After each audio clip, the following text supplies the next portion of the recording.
Presiden Prabowo Subianto memastikan kondisi ketahanan pangan nasional tetap aman dan stabilitas harga bahan pokok terus dipantau secara ketat oleh pemerintah menjelang Idul Fitri, meski harga komoditas pangan masih terpantau mengalami kenaikan.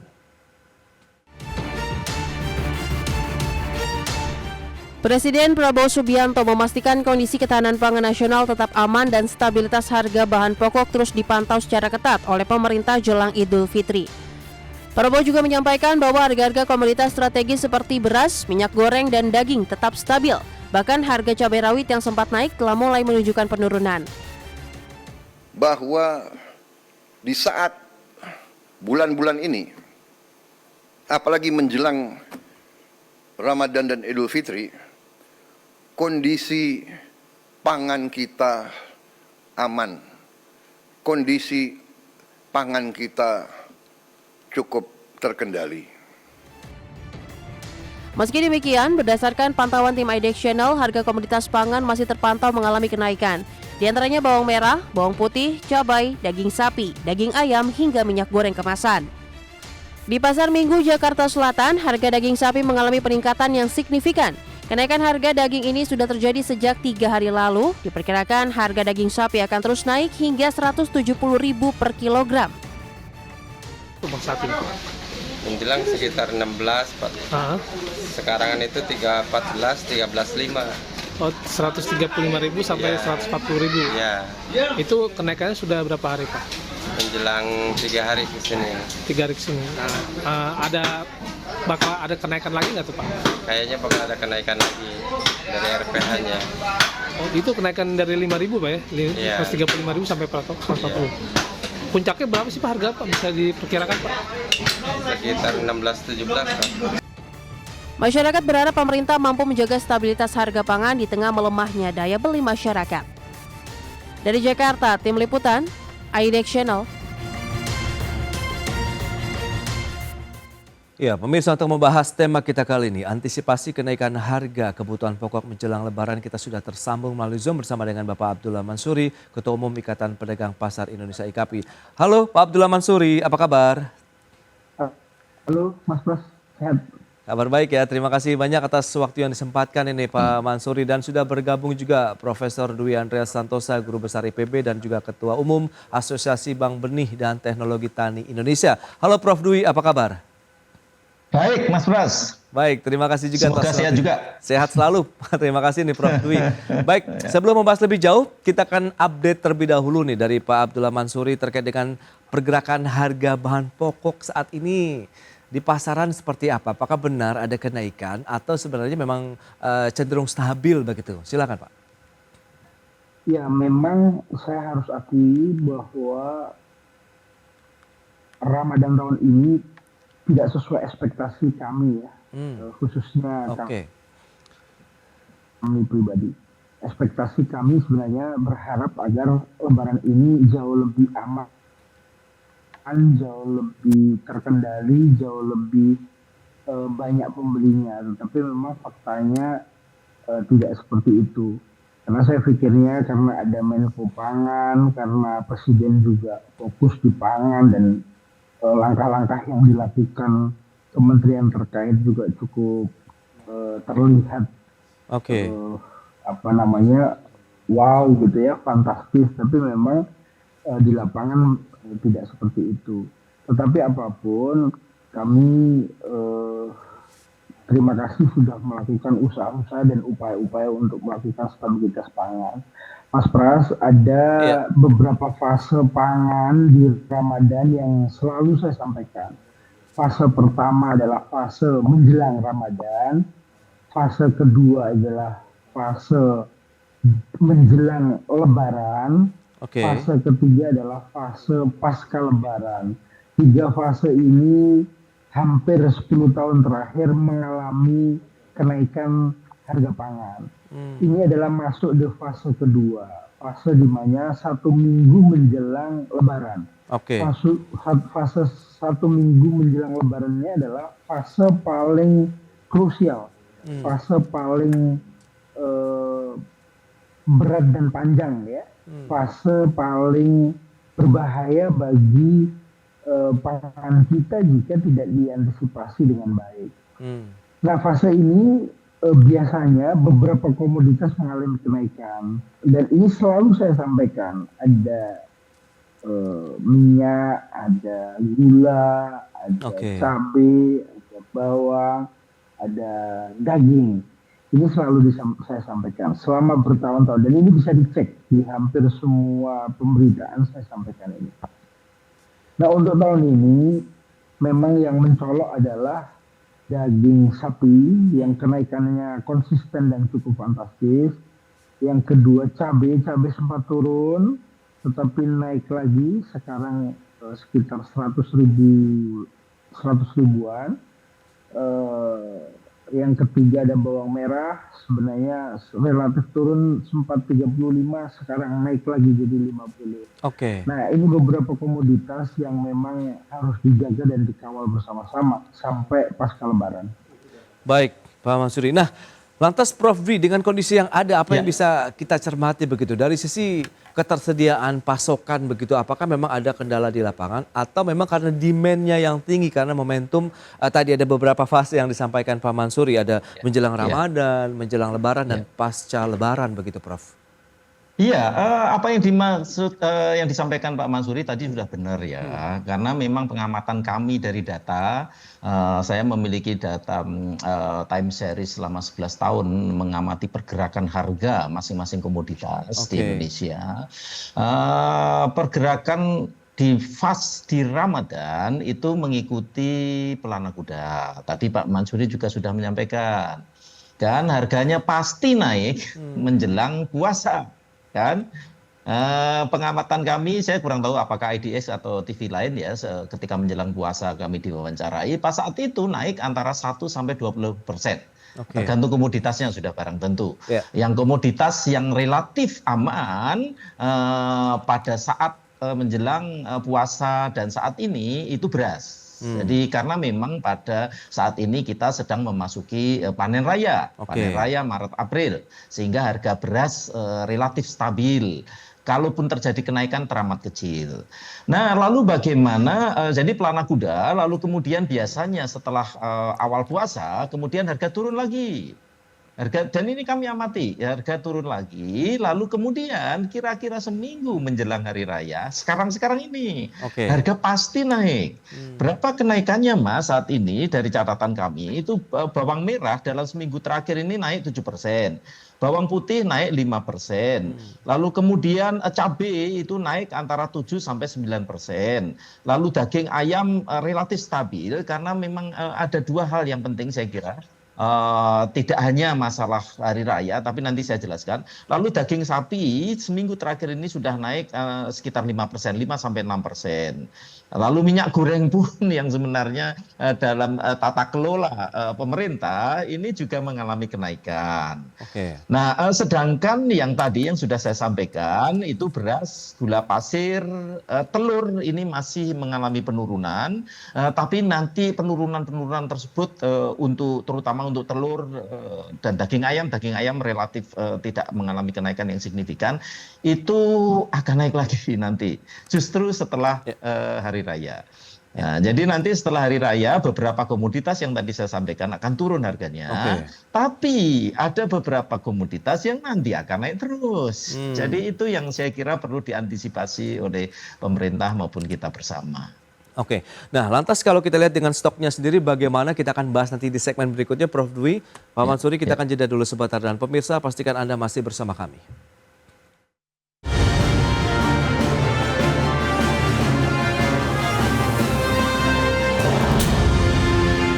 Anda masih menyaksikan Market Review. Pemirsa, berikut ini kembali kami sampaikan data untuk Anda terkait dengan harga pangan strategis menjelang Lebaran tahun 2025 ini. Ya, seperti yang bisa Anda saksikan di layar televisi Anda, kita akan cermati beberapa harga pangan strategis. Ada daging sapi, kemudian cabai rawit, telur ayam, beras, kemudian daging ayam, bawang merah, dan bawang putih. Itu dia untuk harganya Rp150.000 per kilogram untuk daging sapi, kemudian cabai rawitnya ada Rp120.000 per kilogram, telur ayam sudah Rp30.000 per kilogram, kemudian beras ada Rp16.000 per liter, daging ayam Rp45.000, kemudian bawang merah Rp70.000 dan bawang putih Rp50.000 per kilogram. Baik, kita akan lanjutkan kembali perbincangan bersama dengan Pak Abdullah Mansuri, Ketua Umum IKAPI, kemudian juga ada Profesor Dwi Andreas. Baik, Pak Mansuri, kalau kita cermati dengan beberapa data tadi yang sudah kita sampaikan begitu, apakah real kondisinya memang harganya di kisaran tersebut atau sudah mulai mengalami kenaikan lagi nih Pak Mansuri? Ya, ini kejadian memang setiap tahun polanya sama. Oke. Yang disampaikan Prof. Andreas tadi sama, bahwa kita selalu menyampaikan temuan-temuan di lapangan ini selama bertahun-tahun sama Prof. Andreas, sahabat saya. Dan memang Mas Pras, fase kedua yang saya sebut ini adalah fase di mana prosesnya agak panjang, 1 minggu bahkan lebih. Oke. Gitu, karena ada fase 2 ini ada ada jeda di Ramadan. Biasanya di fase ini itu masyarakat membeli agak relatif lebih banyak dibanding hari-hari sebelumnya untuk stok Ramadan. Oke. Nah, ini memang bergantung pada ritme harian di mana pedagang tersebut bisa melakukan penyetokan dari pengepul atau dari petani atau dari distributor. Contoh, kalau bawang merah katakanlah, kalau bawang merah stoknya hanya terbatas untuk 1 hari dan itu habis di awal, maka sisanya ini biasanya ada pedagang yang memanfaatkan, bisa dinaikkan di momen-momen jika pembelinya ramai. Oke. Maka ini yang juga kami sampaikan kepada pedagang, kondisi kita memang menurun ya, daya beli kita menurun, jadi tetap jangan terlalu berlebihan ngambil keuntungan. Silahkan ngambil keuntungan karena ini panennya pedagang, tapi juga pikirkan konsumen, pikirkan masyarakat kita. Ini adalah fase yang memang cukup berat bagi pedagang, tetapi saya punya keyakinan bahwa kalau stoknya melimpah, maka harga itu juga akan bisa terkendali.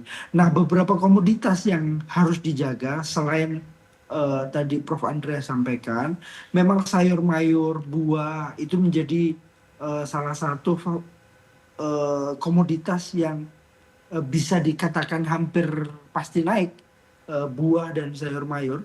Tetapi gula yang tadi disampaikan Prof. Andreas di akhir atau pasca Lebaran itu biasanya di akhir 2 hari 3 hari menjelang Lebaran itu sudah mulai ada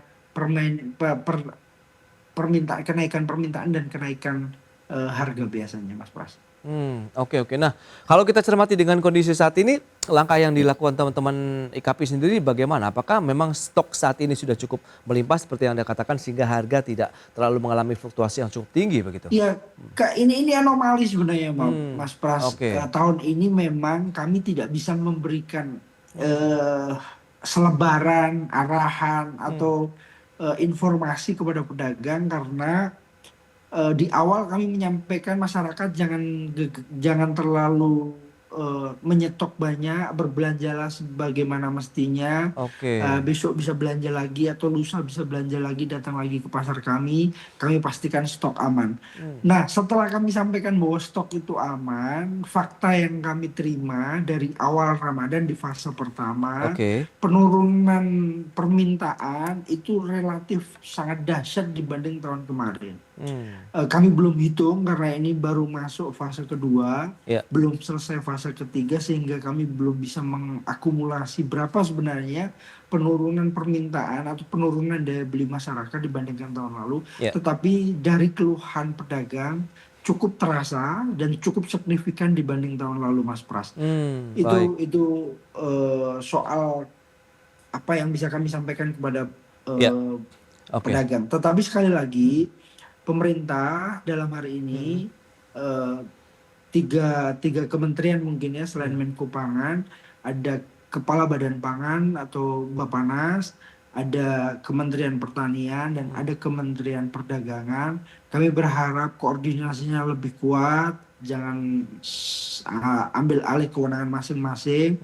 terus koordinasi, terus komunikasi sehingga penyelesaian persoalan-persoalan di lapangan itu bisa dilakukan secara cepat dan kondusif ya, tanpa ada gejolak di publik. Baik, nah Prof. Dwi, dengan kondisi tadi yang sudah disampaikan, ada penurunan daya beli masyarakat, tapi pergerakan harga komoditas pangan juga ini sudah mulai merangkak naik begitu tadi, apalagi dengan beberapa fase menjelang Lebaran ini begitu, permintaan juga sudah mulai ada, kemudian dan juga masyarakat yang justru melakukan pembelian juga dengan jumlah yang lebih besar dari biasanya begitu, Prof. Iya, hal yang wajar ya, Mas, karena ada faktor insecure di masyarakat kan. Ketika harga itu sudah mulai naik, itu kemudian masyarakat merasa insecure. Jangan-jangan ini naik terus kan itu kan ya. Sehingga mereka membeli dalam kuantitas yang lebih banyak. Dan itu justru akan memicu kenaikan harga. Sebenarnya masyarakat nggak perlu sampai sejauh itu kan. Karena apa? Pola ini sudah kita ketahui lah.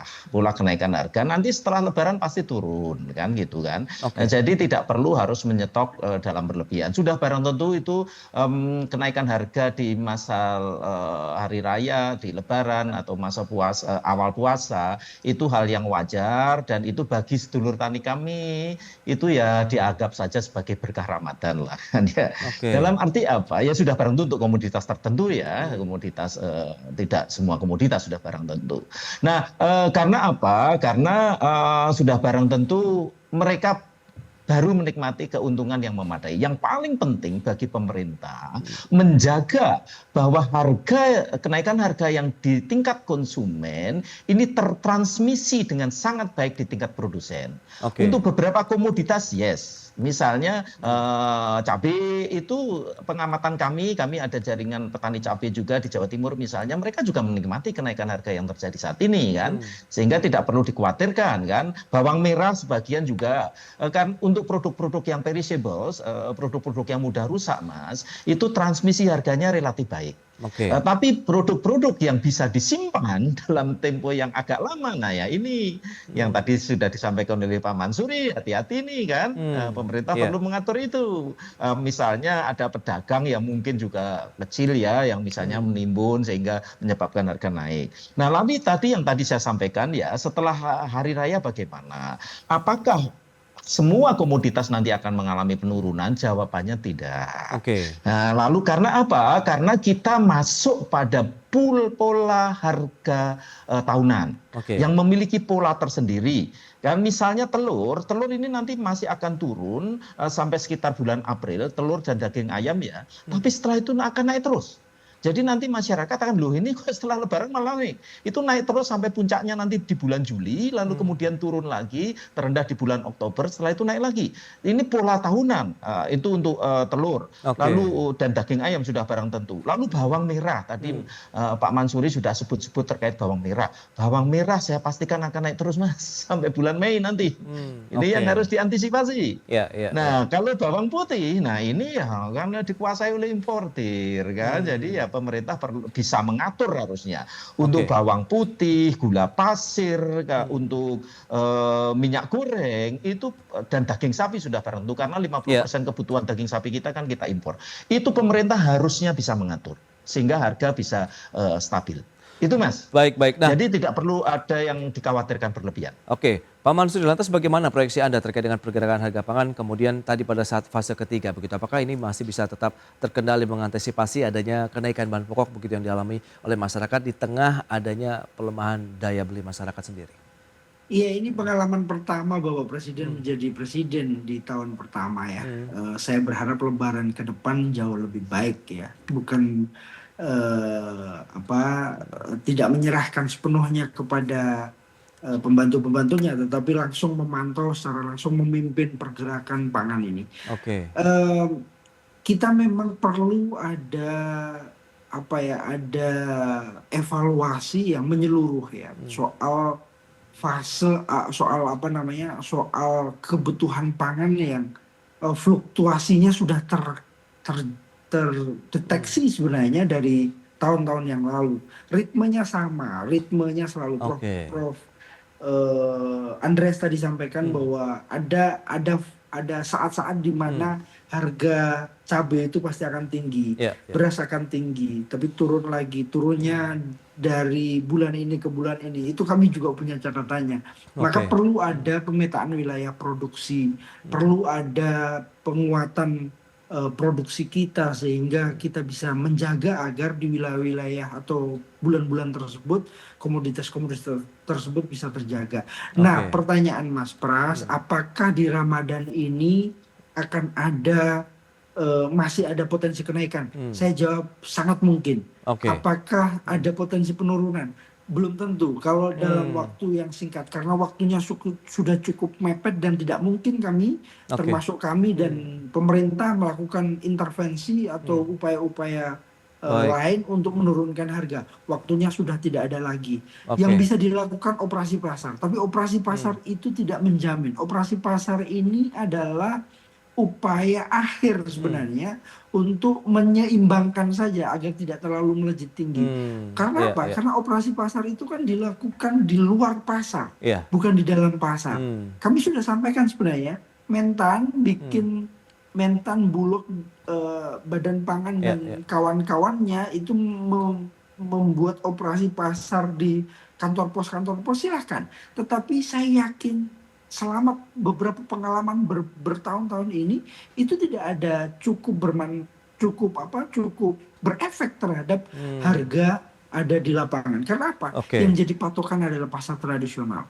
Yang jadi kalau stok pemerintah punya stok, kenapa jualan di luar? Kenapa enggak stoknya itu saja dilimpahkan ke pedagang sehingga stok pedagang banyak dan harganya relatif lebih rendah. Itu dia, ini yang bisa kami catatkan. Dan Mas Pras terakhir, kita akan mengalami fase terakhir di fase ketiga nanti di pasca Lebaran.